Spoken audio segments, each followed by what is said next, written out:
नमस्कार, स्वागत है आप सभी विद्यार्थियों का आपके अपने यूट्यूब प्लेटफॉर्म उदय एजुकेशन और उदय स्टडी क्लासेज में। विद्यार्थियों, इस वीडियो में बात करेंगे अर्धवार्षिक परीक्षा 2022-23 की दृष्टि से इम्पोर्टेंट कक्षा 8वीं के आपके सामाजिक विज्ञान के पेपर के बारे में, जो कि आने वाले अर्धवार्षिक परीक्षा की दृष्टि से काफ़ी इंपॉर्टेंट रहने वाला है और आप सभी विद्यार्थियों के लिए वरदान साबित होने वाला है।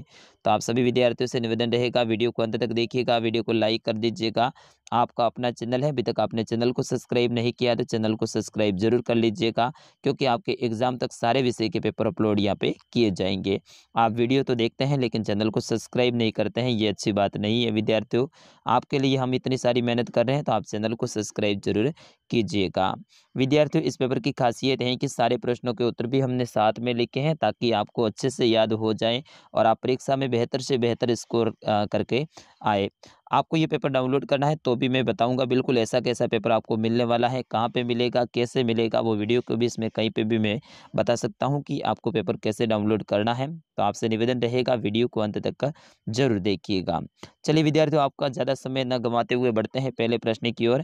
पहला प्रश्न आपकी स्क्रीन पे है कि निम्नलिखित प्रश्नों का सही विकल्प का चुनाव करें। यानी आपको अवसर के रूप में 4 प्रश्न पूछे जाएंगे, उनके सही उत्तर लिखने हैं। इसमें पहला देखिए, भारत का प्रथम गवर्नर जनरल था Robert Clive, Warren Hasting, Dalhousie या फिर वेलेजली। तो विद्यार्थियों, भारत का प्रथम गवर्नर जनरल है वो वॉरेन हेस्टिंग था। तो ऑप्शन नंबर ब रहेगा इसका सही उत्तर। जिन विद्यार्थियों ने ऑप्शन नंबर ब का चुनाव किया है उन सभी का सही उत्तर रहेगा। प्रश्न संख्या 2, भारत में कितनी स्तरीय शासन व्यवस्था है? एक स्तरीय, द्विस्तरीय, त्रिस्तरीय या फिर बहुस्तरीय। तो विद्यार्थियों, भारत में जो शासन व्यवस्था है वो त्रिस्तरीय है। तो अपना ऑप्शन नंबर स रहेगा इसका सही उत्तर। बढ़ते हैं अगले प्रश्न की ओर। अगला प्रश्न है कि सच्चर समिति का गठन कब किया गया? 1992, 1996, 2005, 2008। तो विद्यार्थियों, सच्चर समिति का गठन है वो 2005 में किया गया था। तो अपना ऑप्शन नंबर स रहेगा इसका सही उत्तर। ये सारे के सारे प्रश्न आपके परीक्षा की दृष्टि से इंपॉर्टेंट हैं और पेपर को पूरा का पूरा अंत तक जरूर देखिएगा। जिन विद्यार्थियों ने अभी तक हमारे चैनल को सब्सक्राइब नहीं किया है उनसे एक बार पुनः निवेदन रहेगा, चैनल को सब्सक्राइब जरूर कीजिएगा। प्रश्न संख्या 4, कौन से ग्रह को जल ग्रह कहते हैं? मंगल, पृथ्वी, शनि, बृहस्पति। तो विद्यार्थियों, इसका सही आंसर हो जाएगा जल ग्रह है वो पृथ्वी को ही कहा जाता है। ऑप्शन नंबर ब रहेगा इसका सही उत्तर। क्यों कहा जाता है? क्योंकि पृथ्वी के ऊपर 71% भाग पे है वो जल पाया जाता है, इसीलिए पृथ्वी को जल ग्रह कहा जाता है।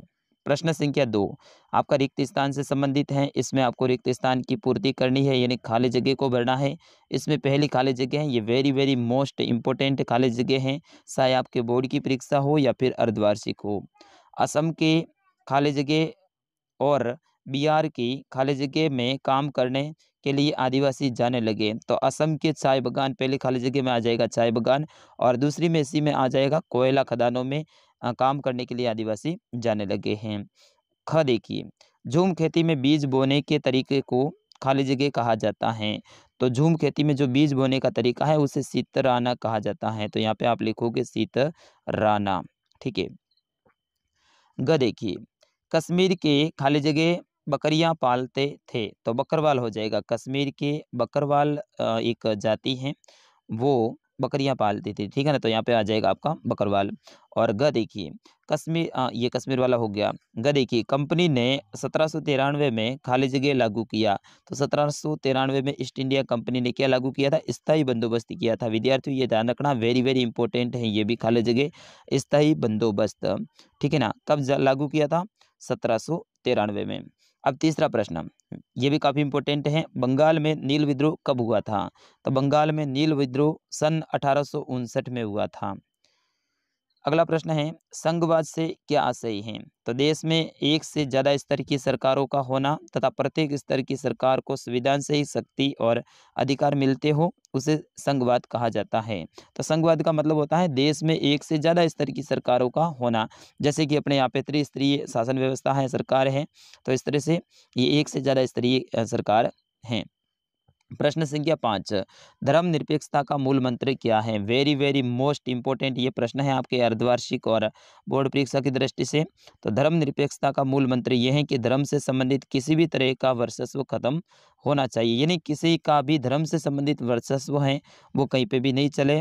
सारे लोग हैं वो राष्ट्र की दृष्टि से सम्मान माने जाएंगे। प्रश्न संख्या 6, भूमि निम्नीकरण के 2 कारक लिखिए। तो पहला हो जाएगा आपके कृषि संबंधी गतिविधियां, यानी अपन खेती वगैरह करते हैं तो इससे भी भूमि का निम्नीकरण होता है, यानी भूमि खराब होती है। निम्नीकरण का मतलब होता है विद्यार्थी भूमि का खराब होना। तो एक तो हो जाएगा कृषि संबंधी गतिविधियां और दूसरा आपका हो जाएगा निर्माण संबंधी गतिविधियां। अपन क्या कर रहे हैं, लगातार निर्माण संबंधी गतिविधियां करते हैं, सड़कें बना रहे हैं, इमारतें बना रहे हैं, तो इससे क्या होता है भूमि का निम्नीकरण हो रहा है, यानी भूमि खराब हो रही है। अगला प्रश्न, प्रश्न संख्या 7, अयस्क क्या है? धात्विक खनिजों में अयस्क सामान्यतः कहाँ पाए जाते हैं? प्रश्न संख्या 8 देखिए, भारत के लिए समुद्री मार्ग की खोज कब और किसने की थी? तो भारत के लिए सबसे पहले समुद्री मार्ग की खोज 1498 में पुर्तगाल के एक नाविक थे जिसका नाम था वास्को डी गामा, उन्होंने की थी। विद्यार्थी ये प्रश्न काफी इंपॉर्टेंट है। प्रश्न संख्या 9, उन कारकों के नाम बताइए जो कृषि को प्रभावित करते हैं। तो विद्यार्थी इसका सही आंसर हो जाएगा कृषि को प्रभावित करने वाले प्रमुख कारक हैं वो एक तो हो जाएगा धरातल की बनावट, दूसरा आपका हो जाएगा जलवायु और तीसरा हो जाएगा मृदा। ये तीनों ही क्या करते हैं, कृषि को प्रभावित करते हैं। प्रश्न संख्या 10, निर्वाह कृषि और गहन निर्वाह कृषि में अंतर स्पष्ट कीजिए। यहाँ पे गहन कृषि और निर्वाह कृषि इन दोनों में आपको क्या करना है, अंतर स्पष्ट करना है। तो सबसे पहले अपन देखेंगे निर्वाह कृषि। निर्वाह कृषि में क्या होता है, किसान अपने खेत में घर के लोगों की सहायता से ही पारंपरिक आवश्यकताओं को पूरा करने के लिए फसलों का उत्पादन करता है और अपने कृषि कार्य में मशीनों का प्रयोग नहीं करता है और कम उत्पादन प्राप्त करता है, ये निर्वाह कृषि कहलाती है। मतलब अपने खेत में न तो ज़्यादा उसमें वो श्रम लगाएगा, अपने परिवार के जो भी सदस्य हैं उनकी सहायता से अपने खेत में ही खेती करेगा, उसमें न तो ज़्यादा औजारों का प्रयोग करेगा और न ही उन्नत क्वालिटी के बीजों वगैरह का, या फिर खर्चा ज़्यादा नहीं करेगा। अपनी भाषा में सीधी बात कहें तो खर्चा ज़्यादा नहीं करेगा, केवल परिवार के भरण पोषण के लिए ही खेती करता है, तो वो होती है अपनी निर्वाह कृषि। और गहन कृषि कौन सी होती है, ऐसी खेती जिसमें किसान हैं अपनी भूमि के टुकड़े पर अधिक परिश्रम यानी मेहनत बहुत ज़्यादा करेगा, मशीनों का ज़्यादा प्रयोग करेगा, नवीन बीजों का प्रयोग करेगा और उसके अंदर उर्वरकों का प्रयोग यानी खाद का प्रयोग करते हुए अधिक उत्पादन प्राप्त कर बाजार में उसे बेचता है, तो उसे गहन कृषि कहा जाता है। यानी ऐसी कृषि जिसको बाजार में बेचने के उद्देश्य से की जाती है वो तो हो जाएगी आपकी गहन कृषि।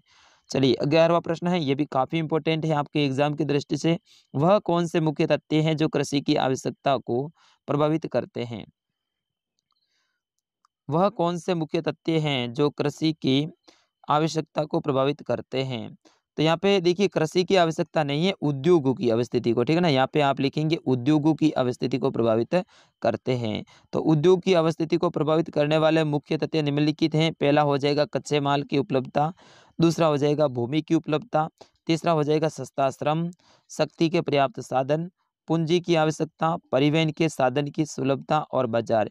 ये सारे के सारे कारक हैं, ये उद्योग की अवस्थिति को प्रभावित करते हैं। यहाँ पे आप लिखेंगे उद्योग, ठीक है ना, उद्योग की अवस्थिति, ठीक है ना। यहाँ पे थोड़ी सी मिस प्रिंटिंग जरूर हुई है लेकिन आप समझ लीजिएगा। तो उद्योग की अवस्थिति को प्रभावित करने वाले कारक कौन से हैं?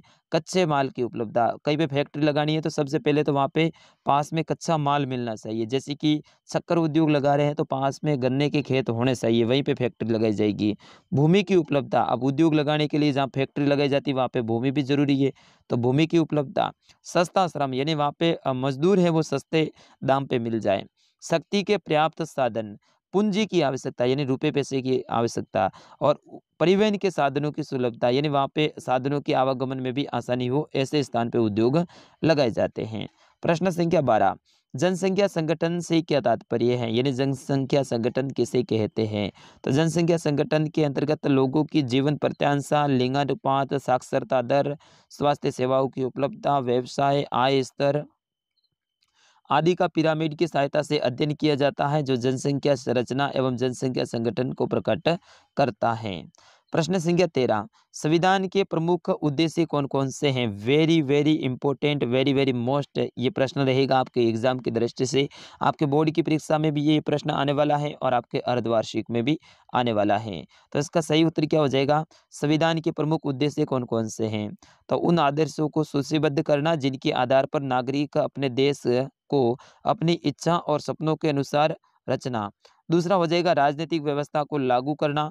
और तीसरा हो जाएगा खुद को बचाने हेतु सशक्त करना। ये संविधान के प्रमुख उद्देश्य हैं।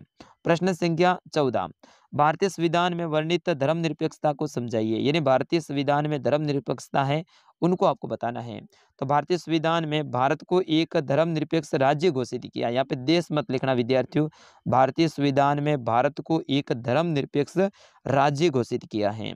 राज्य की नज़र में सभी धर्म समान हैं और भारत में किसी के प्रति धर्म आधारित भेदभाव नहीं किया जाएगा। भारतीय संविधान के अनुसार एक धर्मनिरपेक्ष राज्य की निम्नलिखित उद्देश्य प्राप्त कर सकता है। क्या क्या उद्देश्य रहेंगे?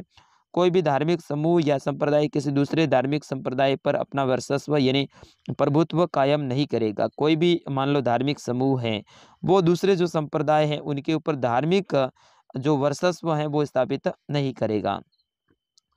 ये संविधान में वर्णित धर्मनिरपेक्षता है। दूसरा देखिए, किसी एक ही धर्म के कुछ लोग उसी धर्म के अन्य लोगों पर अपना वर्चस्व स्थापित नहीं करेंगे। तीसरा देखिए, राज्य किसी भी धर्म को न तो प्रोत्साहित करेगा और न ही किसी से उनकी धार्मिक स्वतंत्रता छीनने का प्रयास करेगा। यानी न तो किसी भी धर्म को आगे बढ़ावा देगा राज्य और न ही किसी की धार्मिक स्वतंत्रता यानी आज़ादी है उनको छीनने का प्रयास करेगा। प्रश्न संख्या 15, वेरी वेरी इंपॉर्टेंट ये भी प्रश्न है कि घरेलू हिंसा पर नया कानून किस तरह बना? महिला संगठनों ने इस प्रक्रिया में अलग अलग तरीके से क्या क्या भूमिका निभाई, उसको अपने शब्दों में लिखिए। यानी आपके राजनीति विज्ञान का ये प्रश्न है, वह राजनीति विज्ञान की बुक है उससे लिया गया है और वेरी वेरी इंपॉर्टेंट ये भी है। तो देखिए, भारतीयों को प्रत्यक्ष और परोक्ष अनुभवों, अन्वेषणों और विभिन्न संचार माध्यमों से महिलाओं के साथ समानता का व्यवहार नहीं किए जाने का आभास हुआ। उन्हें पता चला कि न तो घरों में और न ही कार्यालयों कारखानों में इनके साथ में समानता बरती जा रही। किसके साथ में? महिलाओं के साथ में।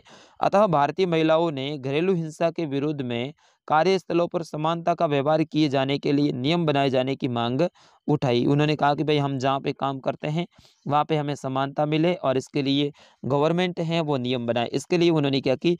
मांग उठाई।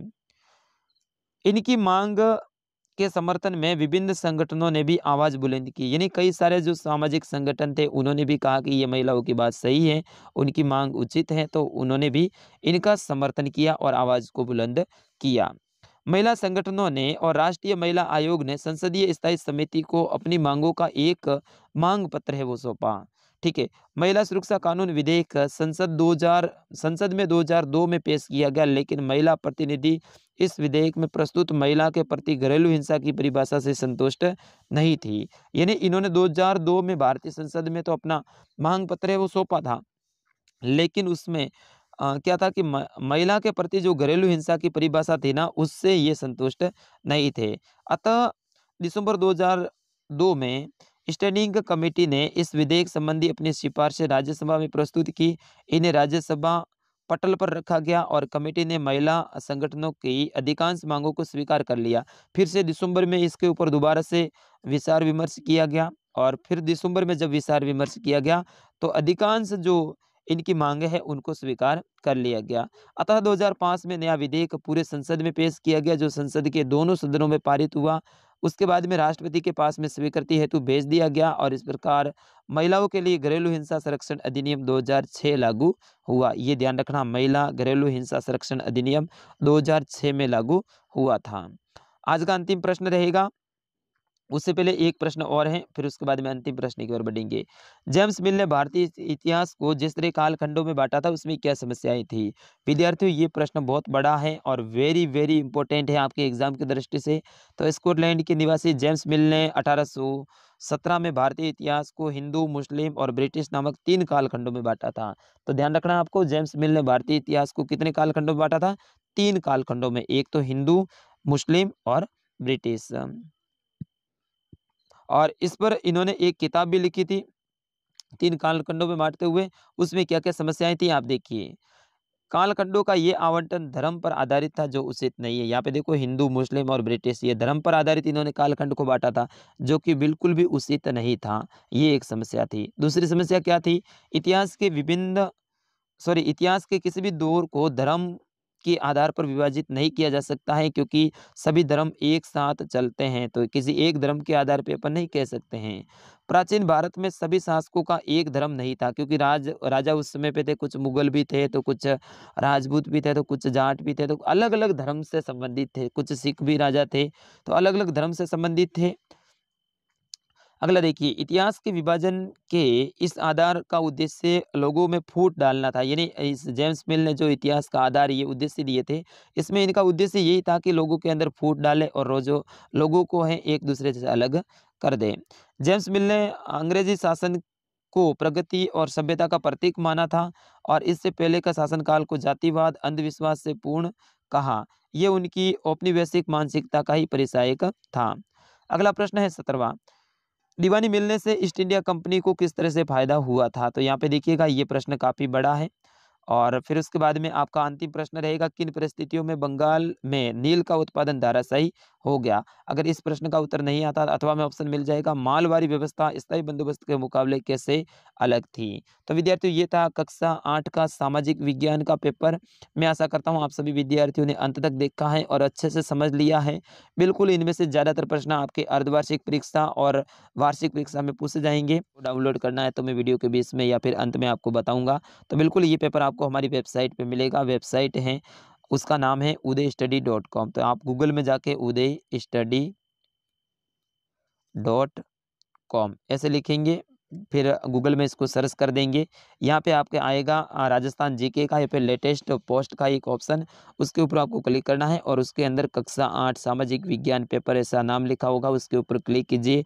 उसके नीचे काफ़ी सारा विवरण खुल जाएगा और उसमें एक नाम आएगा डाउनलोड करें, तो उसके ऊपर आपको क्लिक करना है। जैसे ही आप डाउनलोड करें के ऊपर क्लिक करेंगे तो ये पेपर आपके फ़ोन में पूरा का पूरा सेव हो जाएगा और आराम से आप पढ़ लीजिएगा। अगर यहाँ से आपको गूगल से वेबसाइट नहीं मिलती है तो इसी वीडियो के डिस्क्रिप्शन में वेबसाइट की लिंक दे रखी है, उसके ऊपर क्लिक कीजिए और आप हमारी वेबसाइट पे चले जाएंगे। मिलते हैं अगले वीडियो में, तब तक के लिए नमस्कार, जय हिंद।